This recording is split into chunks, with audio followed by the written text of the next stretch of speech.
Namaskar. Om. We are continuing with the Shankara Bhashyam of Bhagavad Gita. So we are now starting the 23rd verse of the second chapter. Kasmat avikriya eva iti aha. So why the soul is without any kind of transformations? That is illustrated in the 23rd verse. Nainam chindandi shastrani नैनं दहति पावकः न चैनं क्लेदयन्त्यापो न शोषयति मारुतः नैनं चिन्दन्ति शस्त्राणि. The soul is not cut into pieces by any weapons, shastrani. It is not like a cake which can be cut into pieces. Nainam dahadi pavaka. It cannot be burnt by the fire. Just like the fire burns the cotton or cloth, the soul cannot be burnt. Nachainam kledayandyapo. The water disintegrates the objects which are falling into the water. Water cannot disintegrate the soul. Nashoshayadi maruda. The nature of the wind is to dry everything. The wind cannot dry the soul. Enam pragadam dehinam na chindandi shastrani niravayatvat na avayava vibhagam kurvandi shastrani astradini. Shankara is saying, Enam pragadam dehinam. The soul cannot be cut into pieces because the soul is devoid of any organs or appendages. So those things which are having organs or appendages or parts, you can cut and remove the parts. But the soul is without any parts. Niravayavatvat. Hence, Atma cannot be cut into pieces by weapons, any kind of weapons. It cannot be cut into pieces. Tadha na enam dahadi pavakaha agni api na bhasmi karodi. The nature of fire is to burn and convert everything into ashes. So that's the power of fire. But the fire cannot burn the soul. Tadha chana enam kledendi apamhi savayavasya vastuna adri bhava karanena avayava vishlesha padine samardhyam. The water disintegrates those objects which are having organs. It disintegrates into its constituent parts. But the soul is not having any parts or organs or appendages. Hence, the water cannot disintegrate soul. Tatna niravayave atmani sambhavati. Because the soul is without any organs. So the water cannot disintegrate or break the soul into parts. Tatha snehavad drivyam sneha shoshena nashedi vayu. And the wind dries those things which are having either water content or oil content or any fluid content. But Atma is not having any kind of water content or oil content or fluid content. So the wind cannot dry Atma, soul. Enam swatmanam na shoshedi marutapi. So even the wind cannot dry the soul. Yata evam tasmat. So why is it so? Krishna is elucidating the point again in the 24th verse. Achedyo yamaddahyo yamakledyo shoshevacha nitya sarvagadastanu rachaloyam sanatanaha. So in different words it is illustrated. Achedyo cannot be broken into pieces or cut into pieces. You cannot cut it. Yamaddahyo cannot be burnt. Akledyo shoshya, it cannot be disintegrated. Ashoshya, it cannot be dried up. Nitya, it is eternal. Sthanu, it is permanent like a pillar. Sthanu. Sarvagadaha, it is present everywhere, omnipresent. Achaloyam sanatanaha, it is without any movement. Sanatanaha, it is there from time immemorial. Yasmat anyonya nashaheduni bhudani enam atmanam nashayidum na ulsahande tasmat nitya.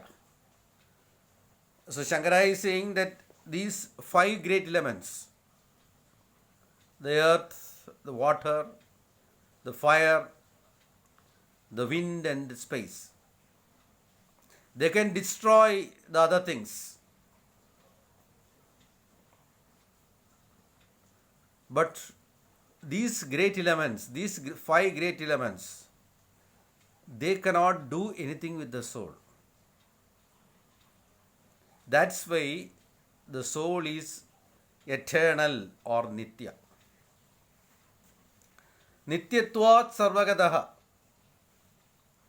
So not only it is eternal, it is sarvagadaha. It is present everywhere. It's omnipresent. So there is no point where the soul is not there. Sarvagadatvat sthanu. As it is omnipresent, it is permanent, like a pillar. It is sthanu. Sthira means it is not going to change. It is permanent, something permanent. Sthiratvat achalaha. Because it is permanent, it is not moving. You cannot move it. You cannot move the soul. It is permanent and without any movement. Ata sanatana chirandana. It is present from time immemorial. You cannot say that on this day the soul was created, because it was sanatana, it was present from we cannot say it is day one. There is nothing like day one. It is present from time immemorial. Na karanat kudaschit nishpanna abhinava ityarthaha. There is no cause which has created this soul. Hence, the soul is without any birth or any creation. It was not a created thing. So, something which is created, we can say it is abhinava. So, the soul is not at all a created thing. It is not a created product. No cause can create this soul. Na etesham shlokanam paunirukyam chodaniyam. The question is, na jayade na mriyade, we have seen. So is it not a repetition? A repetition of the same ideas? Yata ekena eva shlokena atmano nityatvam avikriyatvam cha uktam na jayade mriyade va ityadina. So in the last verse, na jayade na mriyade, we have shown that Atma is, the soul is without any kind of modification or any kind of transformations. So is it not a repetition in the 24th shloka? So achedyoyam addahyoyam yatra yadeva atmavishayam kinchit uchyate tat edasma shlokarthat na adirichyate. Shankara says you cannot say like that, because the different aspects of the same point has been illustrated using different words. Because kinjit shabdadah punaruktam kinjit ardada idi durbalatvat durbalo दुर्बोधत्वात् आत्मवस्तुना पुनः पुनः प्रसंगमावद्यते आबद्य शब्दांतरेण तत् एव वस्तु निरूपयति भगवान् वासुदेवः. Because दुर्बोधत्वात्, because it is difficult to comprehend. The truth about the soul is very difficult to comprehend by the ordinary people. Even those people who are, we say, so religious, even such people cannot grasp anything about the soul, because durbodhatvat, it is not easily comprehensible. To the ordinary people of common intellect, the truth about the soul is really incomprehensible. They cannot understand this. That's why Krishna is using different words to make the meaning clear.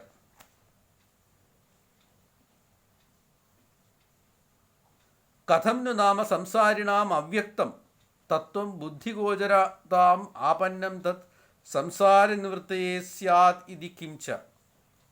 Because Krishna is using different words to illustrate the meaning of the words, to understand the nature of the soul, so that these people who are of ordinary intellect, let them understand something about the soul. Even if they are not comprehending the true nature correctly, at least something they should grasp. That's why Krishna is using different words to describe this indestructibility of the soul. Tat samsara nivrittaye.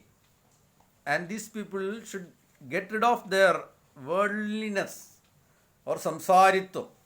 These people are just embedded in this samsara. They are trapped in this worldly nature of the universe. They are bound here. So, in somehow they should get out of this trap.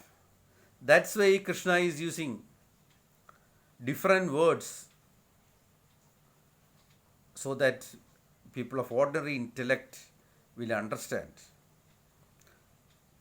So Krishna says, avyaktoyam achindyoyam avikaryoyam uchyate tasmadevam viditvainam nanushochitum arhasi. So Krishna explains, this is avyakta. It is not clear. Those things, a book we can see by our eyes. So it's clear. So the Atma, the soul is not perceptible through your senses. Hence it is avyakta. It's achindya. Cannot comprehend with your mind. Avikaryoyam. There is no transformation or modification for this Atma. So, by understanding the nature of the soul like that, nanushochitum arhasi, you should not grieve. Because the soul is, you cannot change the nature of the soul. Then why should you grieve?